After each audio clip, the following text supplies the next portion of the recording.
Hi, I'm Deepti, and we have Shashank with us from the founder of DeHaat.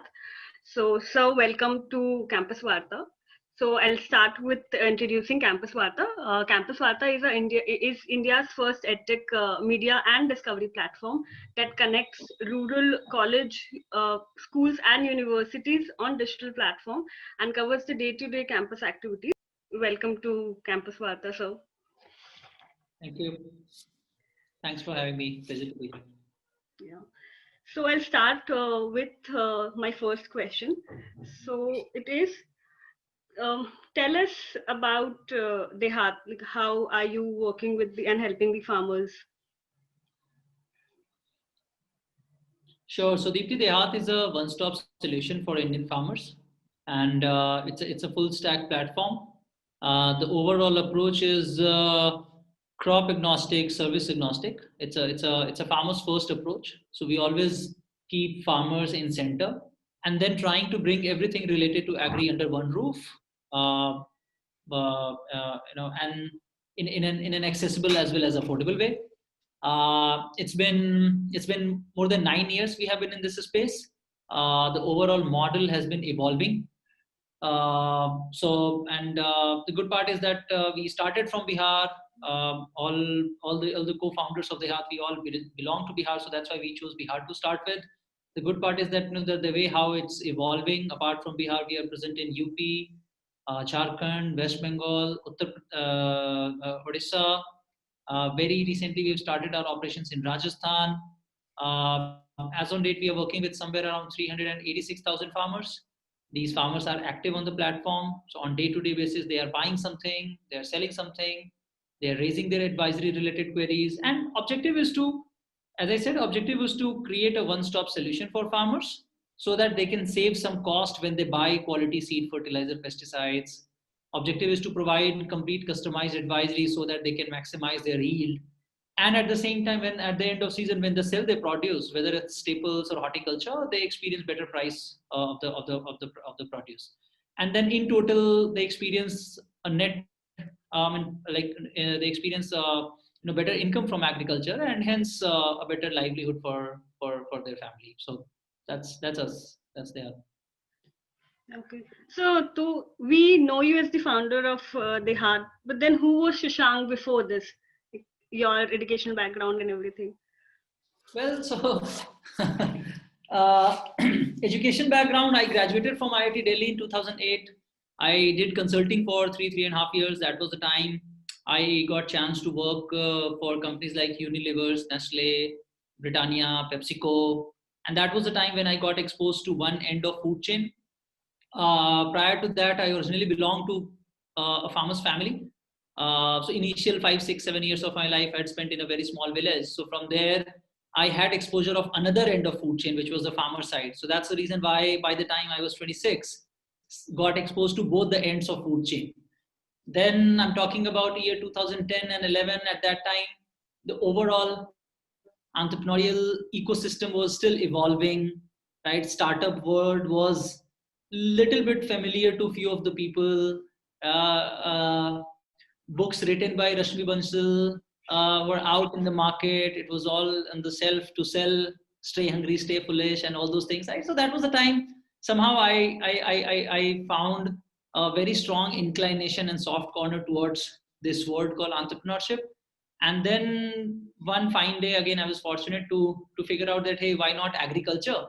Because this is one space which is fairly large, right? I mean, India is a country where you have more than 100 million farmers. The total market size is more than $400 billion. And again, I was fortunate to get exposed to both the ends of food chain. So that was a simple thought. The good, but yeah, to your question, who is Shashank before DeHaat? So Shashank, I would say, from lower middle class family with no business background, very fattu kind of thing, right? I mean, did not have any risk taking ability, but always passionate to do something bigger, something meaningful, uh, and something with a very clear impact on common people.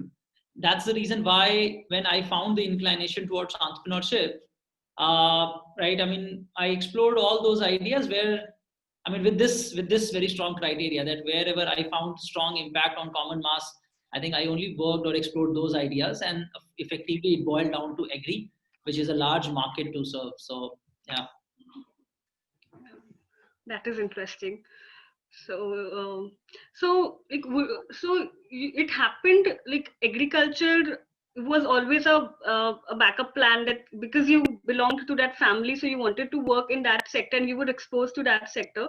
So, would you take us to the idea, the journey from the idea generation to the startup? So, you must Well, have faced not a lot of really. challenges and everything. And how did you find your co-founders and you built your team? No, that's a interesting story. So that's not the reality. I said that agree. It boiled down to agree after a lot of analysis, a lot of consultation with many of the experts, peers. Few of the ideas I explored, like organizing auto rickshaw wala, to working with health workers, and then of course agriculture. Of course, I found agriculture more interesting because of the huge opportunity, and at the same time I believe that i i'm blessed with I'm blessed with good interperson skill. So I thought that probably this is one sector probably I can leverage this interperson skill in a right way. So that's how it came down to agriculture. But the good part is that, but at the same time, when I said earlier that that I did not come from business background, so it took me more than a year to be mentally prepared that probably as an individual now I'm ready for being an entrepreneur, whether it's agri or whatever. But it took me more than 1 year, right? I mean, so and but yeah, but once I decided, then it was like burned the bridges. Had been fortunate because at each stage found someone just to kind of who really helped in this entire journey, right from finding a very old friend of mine, Manish, who was in IIT Kharagpur at that time. He immediately, like when I shared my thought with him that, hey, I want to do something in agri, immediately he agreed to join. Then similarly, within a year and a half, four other, interesting people, more qualified, and more capable, than me. People like Amrendra, Shyam, Adarsh, Abhishek, all these people, right? So I think that's the interesting story for DeHaat, because the way how within 2.5 years, when the overall model was not clear, the business plan was not ready, but thought was were very well thought of, right? That what exactly we have to build. Pathways were not clear, goal was clear, right? Somewhere here, but how we will reach to that goal, I think that was something which was not clear. But still, those 5-6 people were together. We did not have any office. Obviously, we didn't have any employee. So, but I think so. That's how this core founding team was formed at the Heart. And the good part is, like, out of all those people, I think so. So five of us are still together. Manish moved out in 2015. He wanted to explore something else. But I strongly believe that I think that was the most important time. Initial 2.5 years, when we all spent a lot of time in villages, some villages of Bihar, somewhere, right? I mean, with no sort of very tight timeline and all those things, right? I think as a bonding at team level, and more importantly, the grassroots understanding we gained, I think that was something which is very important. So that is great. You need to have a very understanding team probably to survive in this journey. Yeah. So you mentioned that you visited villages and all, and you were there. You stayed with that problem. So, so you're working with the farmers, right? So was it? Uh, how did you gain the trust? Because these people, they are very apprehensive, and to make them adopt the technology, uh, how was it very challenging? It went really smooth. Well, so see, as an outsider, Deepti, if you think, then it is, or it was challenging. And that's why it was very difficult for us to understand as well, right? That as a farmer, you are not very happy or not very satisfied with the return from agriculture, but still you're not willing to change, right? So like from our side, we did all sort of planning, but this was something what we have never done, right? I mean, we thought that probably, of course, I mean, we did not we had never considered this as a prospective challenge, right? I mean, so, and very often we used to ask ourselves that, hey, so we are here, right, to bring some change for them, but they are not willing to change. So, I mean, why exactly you're working for? But that's what I meant, right? I mean, initial 2.5 years when we spent days, nights with them, then we started thinking from their perspective that why someone who is earning less than 70,000 rupees annually, as a net income for a family size of five, and still, if you are, if you are willing to bring some change, they are not kind of, ready to change, right? So I think that's what I think that's what I meant when I said that those initial couple of years were very helpful, because we started thinking from their perspective. But to answer your question, I think with respect to time, they started believing, and it happened simply, and that's when we realized that you need to be consistent, right? You need to be consistent with your communication, with your offerings, and to win the trust of farmers, you need to be with them. So that's right. So there, this entire model of DeHaat was conceptualized that, hey, so let's create a model who, who will help the farmer throughout the year, throughout the season, not just for input, not just for output, not just for advisory, but for the entire season, right? And that's how kind of, we built the model, we conceptualized the model, right? I mean, initially it was all manual, it was just us. First 1, 2, or 3 season, they were not believing, but after some point of time, they realized that, hey, these guys will be with us always, forever, irrespective of the results. And then they started believing. So the same thing kind of, somehow we inculcated in our model as well, to be with them, right? And that's why we have a very strong conviction towards this end-to-end approach, right from seed to market. So you have bridged the gap between two very extremes, like the primitive traditional farming and the technology. So would you give few examples, like how do you bring it all together? Like how are you using this AI and all uh, for them? Like if you can give a few examples, that how is it working? Sure, sure. So we believe ourselves as a farmers aggregator or as a farmers representative, and the entire thought process here is to build a user friendly, ecosystem for the farmers around their farm. And as a partner, let's operate at our respective strength. So farmers' strength is the farming as an operation, right, at their own farm, and our strength is the technology. So that's how kind of, these two things are married together. So to answer your question, like we do a lot of, work related to data, right? Where, right, I mean, analyzing satellite imagery to find customized advisory solution to farmers, and then to kind of, to provide this data driven customized advisory to farmers in their own language, right? I mean, right, so that they can easily understand and they can easily implement those things at their farm. This is the simple approach. Similarly, while connecting the farmers with the market for the produce, right? Again, I mean, we aggregate produce from them, and we don't, like, I mean, see, from a farmer's point of view, it will not be a fair ask that, hey, so if you're growing potato, give me potato with more than 45 size of potato, right? I mean, that wouldn't be fair, right? And that's why things don't work with farmers, right? I mean, that's why usually corporate and farmers, in fact, like they never find a comfortable position to work with. Mm-hmm. So, but when I said that, that we started thinking from farmers' perspective, right? Someone who, as a family, has worked hard for 4 months to grow potato. At the end of season, it will be very difficult for them to grade. It will be very difficult for them to kind of, to include and exclude the potato, right? It's like disowning your own baby, right?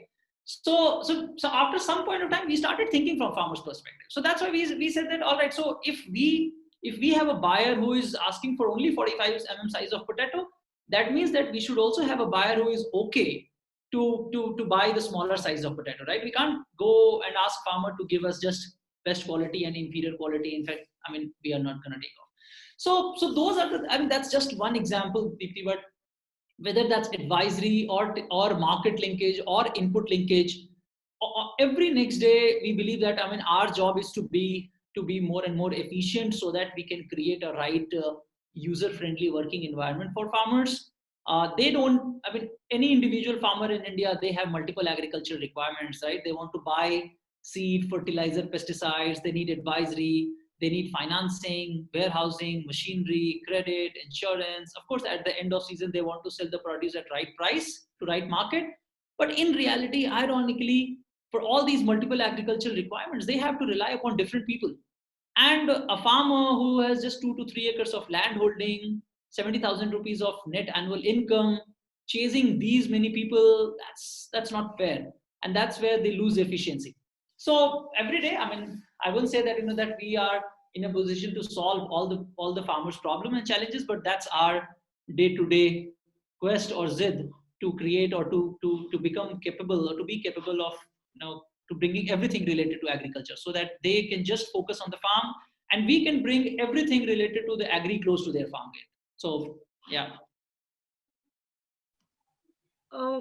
Okay, but then uh, from a layman's point of view, if I am seeing this, so I see there is a total asymmetry between the farmers and the consumer, and then this gap needs to be addressed. And I'm getting everything, but then is it all possible through the entrepreneur or the venture capitalist that this sector requires an active government intervention as well? Because there are sectors we see like big um, in India, if we see, there are big success stories of IT companies, or we see e-commerce. They have grown without any government interventions and they've made it big.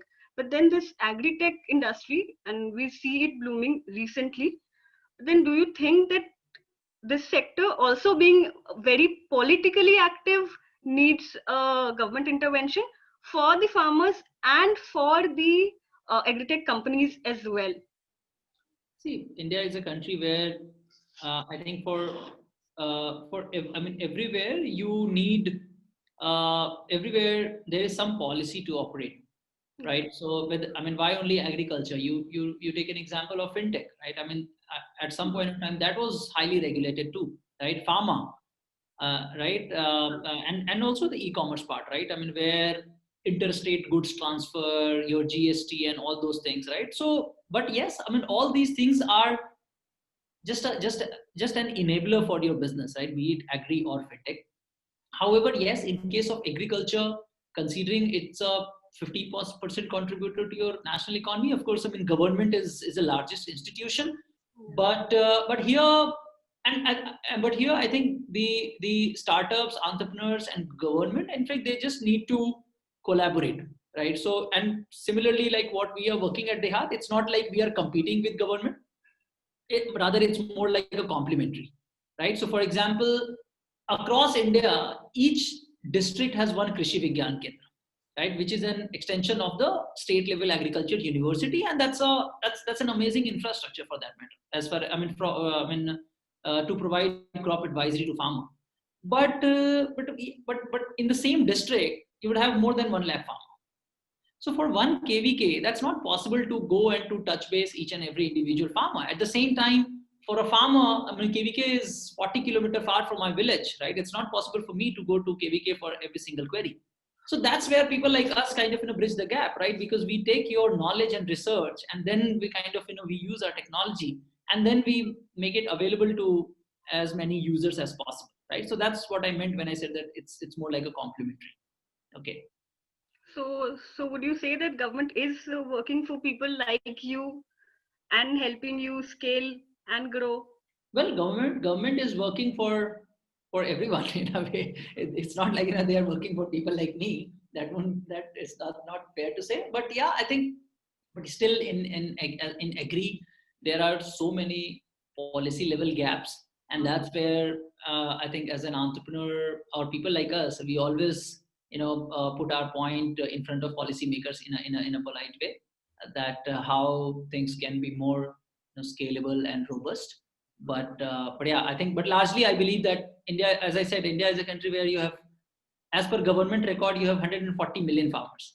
It's not possible for any individual Shashank or DeHaat to solve problem for each and every individual farmer. But for sure, if we are doing some bit of good work, this can be used as a reference, right? And this can be used as a reference to replicate by someone else, be it public or be it private partner, right? I mean, for the benefit of farmer, and I think people should be fine with that. Okay. Okay. So we see a mass outrage. Currently, there's a mass outrage regarding the farm bill. So would you like to comment anything on that? Yeah, why not? So I believe that I think the intention is good. Again, it's a complex. India is a complex country with huge diversity. So any significant change overnight, that should not be. I mean, that's not going to happen for sure. But in longer run, I believe that this is going to help farmer. The reason of protest, I believe that these ordinances are not very well articulated, right? And I think that's not unique with just these three ordinances or bills, right? I mean, in India, if you have any new reform, somehow it's written in a very complex words. I don't know why, right? So it's very difficult for any common mass to read and to understand, right? I mean, why can't we write in a simple word? The way how I understand these ordinances is that it talks about creating an alternative channel for farmer, right? I mean, it doesn't talk about eliminating any of the existing layers. So where is the problem in that case, right? I mean, if you don't find the newer alternative channel lucrative, then it's all your sole discretion to remain stick to the existing channel where you have been associated. That's a simple logic. So where is the problem? But yeah, I think ongoing farmers protest, because I think the overall the new bills, that's not very well articulated for the common user. I think that could be one of the reasons. However, there are few amendments which are needed for sure. I'm sure policymakers in fact they will find time and they will make few amendments with respect to time. Okay. Okay. So okay, so I can think of one more question. So it is really amazing to see all the agri-tech startup and they're coming up with a lot of innovation. So according to you, what is next? Like what could be the next innovation coming up in India in agri-tech?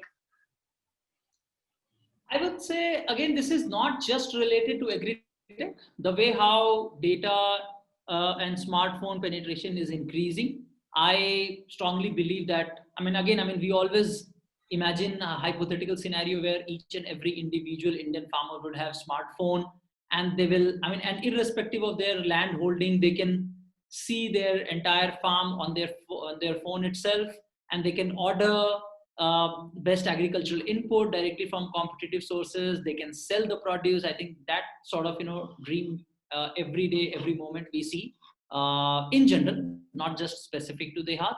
And I think most of the agri-tech startups working in the same direction, Deepti, because see, entrepreneurs build for future, and that's the future, right? I mean, like going forward, somewhere down the line, in fact, people will have access to data, people will have access to smartphone.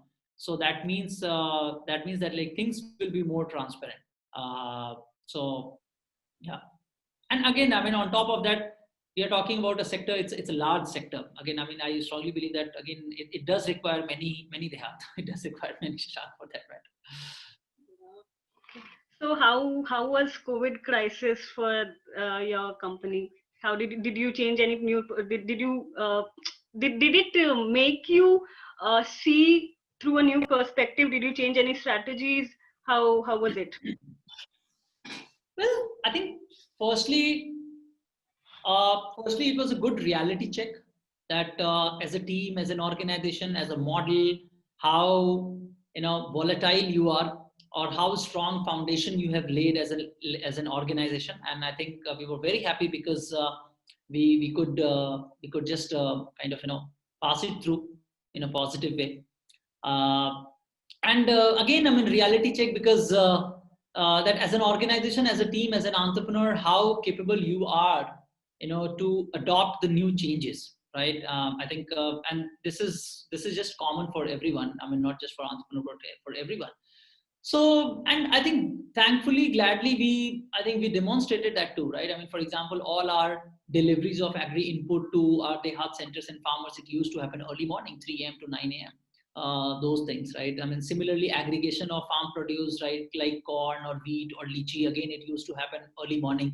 So those things, and I think, and we felt very proud because we could support our farmers in that unprecedented scenario, and I think great work by the entire team, right? Because in that situation, when at least team members or colleagues, I mean, people, they agreed to come out and to kind of, to work in the open environment. Although as an organization, we took whatever kind of, possible care we could take, but we ensured all those facilities for those people.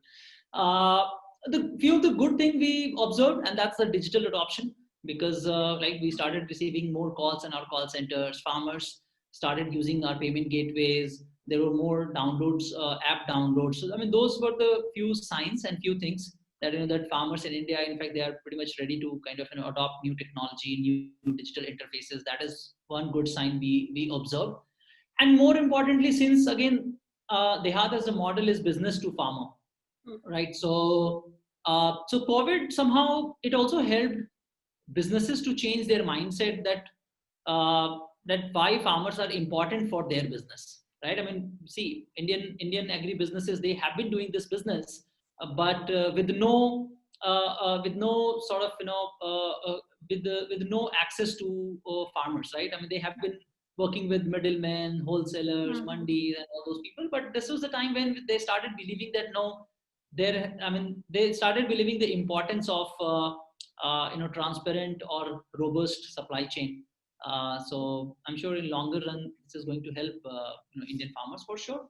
But overall digital adoption, the importance of farmers and strong supply chain for agri businesses, and as an organization, I think it was a good feel that we have laid a very strong foundation for us. Okay. So lastly, what message would you give to the youth who want to enter this entrepreneurial ecosystem? I believe that I don't qualify to to give gyan, and there is no hard and fast rule. It's your own journey, it's your own dream. I mean, no other suggestion from people like me can help you. Firstly, that's a larger disclaimer. But I think why not? You have made it big, like right from like the journey you mentioned. So you must have had a lot of learnings, right? Why not? No, see, learnings are many, but again, that's just for me, right? I'm not sure that whether this will help other people or not. But I think one blanket advice I can share is that again, just believe in yourself, work on your dream consistently. I mean, this has to be an ongoing process, and you just need to be consistent. I mean, don't worry about the results. Just be consistent, and that's exactly what happened with us, right? I mean, we really wanted to build a large, platform for Indian farmers. And as I said earlier, that when we started at that point, we didn't really know that how it's going to happen. But with respect to time, every year, next year to next year, at each stage, we found someone, right? I mean, someone who came forward and who helped us, right? I mean, that could happen only because we were part of the race, right? Otherwise, that would have been very difficult. So that's a simple advice that and that's not possible unless and until you are not very much confident about the goal, about the dream, or about the thing you want to achieve. So that's what I said, that that work on your goal, keep always your goal bigger and aspirational, so that you always remain motivated irrespective of your result, and just be consistent without worrying about the result. You will find the way. Things will fall in line, things will fall in place as per your dream. Okay. I guess I'm done. Thank you so much. Thank you Perfect. for your time. Thanks, guys. Thanks, Deepti. Your questions were very, very